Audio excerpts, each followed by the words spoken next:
They set out behind Colton, everyone now on full alert, their movements nearly silent. A moment of pride washed over him at how quickly his men switched from relaxed to alert. There was a reason they were the best, and this just reminded him why. A quarter-mile down the trail, a deep roar followed by a heavy thud filled the air. Everyone froze, and Colton looked back for instruction.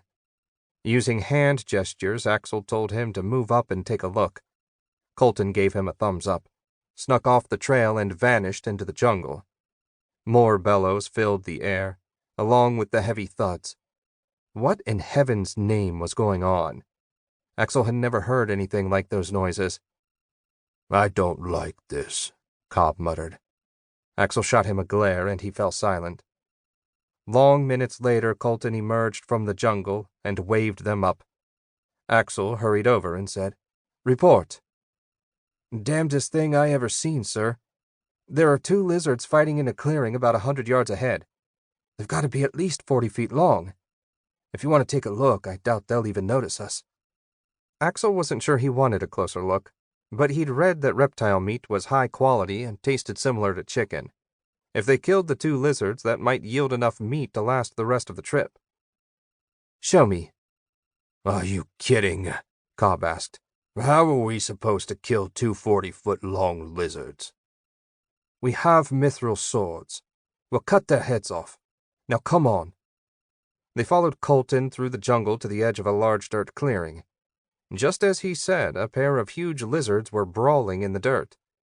As he watched, they hissed at each other from about 15 feet away, rose up on their back legs, and slammed into each other chest first. They grappled back and forth for a few seconds before breaking apart again and roaring. "They just keep doing the same thing over and over again," Colton said. "No idea why." Axel didn't know why either, and he didn't care. All that mattered was they were exhausting themselves, which would make them easier to kill.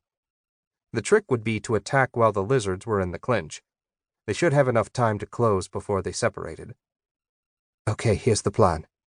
He laid it out, and Cobb wasn't the only one that looked less than thrilled. "It's called the Island of Giant Beasts for a reason. What did you think we were going to find?" "Slightly less giant beasts," Cobb said. "But we're here now. If we're going to do this, let's do it." Axel grinned. Cobb might like to bitch, but when the time came, there was no one Axel would rather have at his back. The scouts drew their swords or nocked arrows.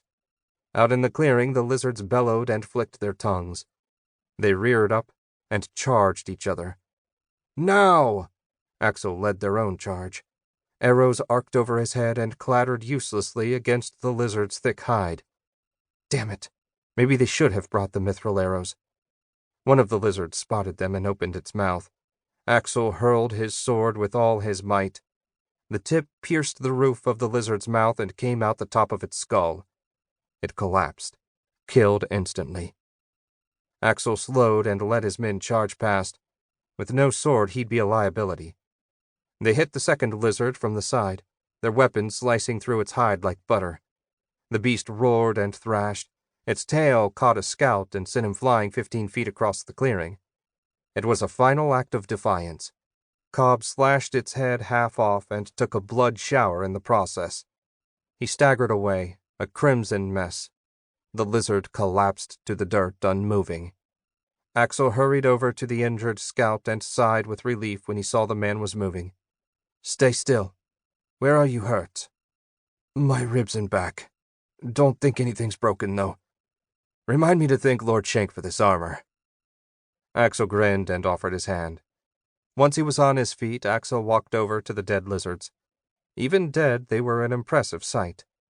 Cobb glared at them, hands on hips. "I need a bath." "Yes, you do. But first, why don't you crawl in that other one's mouth and retrieve my sword?" Cobb shot him a rude gesture, which broadened Axel's grin into a full-fledged smile. "Let's cut them up. I want to be back on the ship before dark." The scouts needed their mithril blades to slice the thick hide, but the meat underneath seemed tender enough. The light, tight-grained flesh did indeed remind Axel of chicken,